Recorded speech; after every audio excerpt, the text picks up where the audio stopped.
My plant's gone. You probably noticed over the winter it was dying. Every Banjo Blitz, the leaves sort of dipped a little bit further to the ground. I'm not great. I have a bit of a black thumb. It's in my garden, getting sun, getting water. There's something in its place that I will talk about at the end of this lesson. But for now, let's get right into the pattern for the day. It's going to be a hammer-on pattern. We're going to be using our middle finger of our fretting hand to hammer on the 4th string, 2nd fret. And then we're going to separate those hammer-ons with a ditty on the 1st open string and the 5th string. So the whole pattern sounds like this.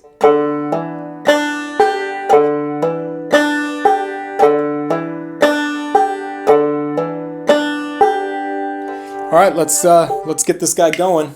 96 BPM. It is an 8th note pattern. So we'll start at 96, just sort of a nice light walk. So we're doubling that click.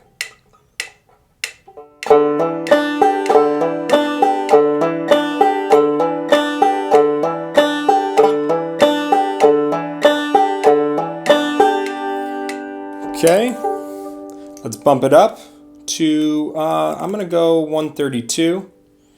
Let's go right up to 152 and skip a couple steps here so you can hear what it sounds like at a faster clip. 1, 2.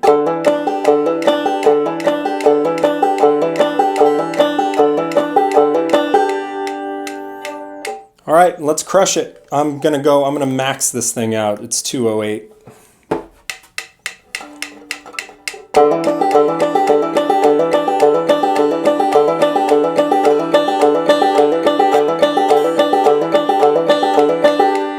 If I had my phone with me, we could go faster. I'm just going to give you a sense of sort of my ceiling, like how fast you can take this exercise. I'll start off at a moderate tempo, ramp it up to my limit, and then back it back down. So.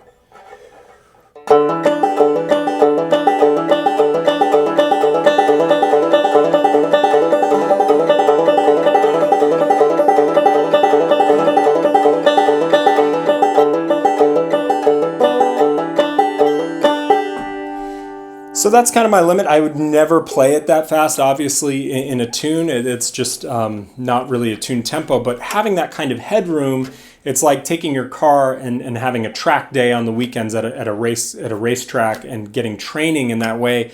You learn to drive your car really fast, and then you bring it back into your hometown, and you're like, man, everything feels so much easy because I'm used to going so fast.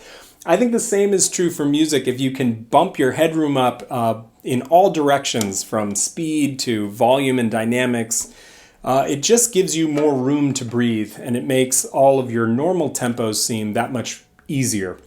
Anyway, that's kind of the way I've come to see it. Now, in terms of mechanics, what's going on here is I'm dropping that hammer down on the frets, on the string, with as little tension in my hand until I need to drop that. It's like a mouse. It's a trap closing. So I let that whole unit, that whole left hand, sort of like drop down on the strings. But until I drop it down, my hand is loose and relaxed. It's light on the strings. I'm also not trying to get a perfect isolated middle finger drop. I'm letting the motion almost come from my palm, like deep in my palm. Simply because and this goes with a lot of the stuff that we talk about on Banjo Blitz, that natural neutral movements are what you should capitalize on and use in your playing. That is way more natural for me to sort of drop my hand. You can see my first finger and my ring finger are kind of flopping when I drop that middle finger. And that's fine. I'm fine with that. In this instance, I don't need a super isolated finger. I just need a nice, crisp, loose, relaxed motion in my hammer-on. So that's what you should be gunning for with this exercise.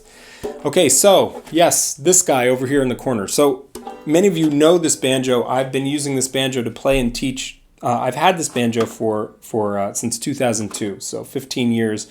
I've been teaching on it for about 10 when I started teaching, and many of you recognize it. It is.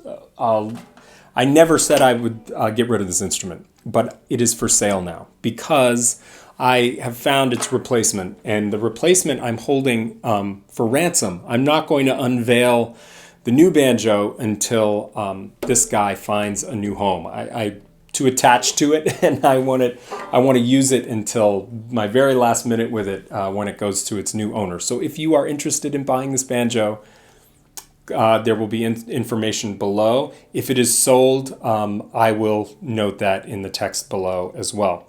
So anyway, it's amazing, and I will see you guys next week for more left-hand work. Work hard, work every day. Have a good Friday, have a good weekend. We'll see you next week.